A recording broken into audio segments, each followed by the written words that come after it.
The older I get, the less I spend to impress people. Hello, Love Bites. Happy Friday. And welcome to my mini series about the lessons I learned now that I'm 40. And for today's video, I'm sharing with you the things that I spend more money on. So it doesn't necessarily mean that I've stopped spending on nice things. It's just that I'm more intentional on the things that I spend money on right now. So number one is quality over quantity.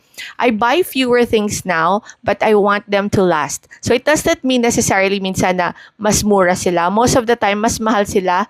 I have been very patient na ngayon in waiting and saving for the right quality piece rather than me buying yung mga mura. And then in the end, when I do the math, mas mahal pa yung nagastos ko or mas malaki nagastos ko because tendency is masisira sila agad, bibili ka na naman ulit, masisira, bibili ka ulit, or mawawala yung trend and then ayaw mo na, bibili ka ulit. So ako now, it's number one, dapat timeless, and number two, really of great quality. So whether sa shoes yan, sa bag, sa clothes, sa gamit sa bahay, lahat yan nag-a-apply. Dapat classic, timeless piece, and number two, great quality that would last me a lifetime kung pwede, or if not, at least for the very long run. And then number two is good food. So not necessarily expensive restaurants or talagang well-curated food. Normally, these are really healthy, quality food that's good for your body and for our health, diba? So I'd love to spend on really great ingredients that I also genuinely enjoy because life's too short for us to consume bad food. Number three is convenience. If something saves me time or would reduce my stress, I would really pay for that. Even when I was younger, ganun na talaga ako.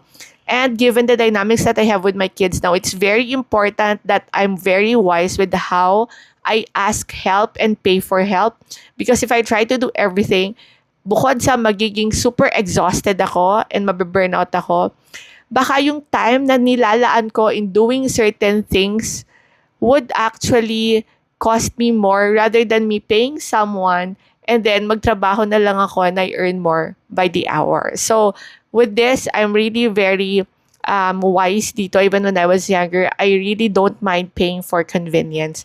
Number four is experiences with my family. So whether trips yan, good food or good restaurants, road trips, hotel adventures. These are the things that my kids and I genuinely enjoy. And I don't mind saving and spending for these things until I grow old and gray, diba? Because these are memories, core memories actually, na ngayon palang nakikita ko sobrang nagsistay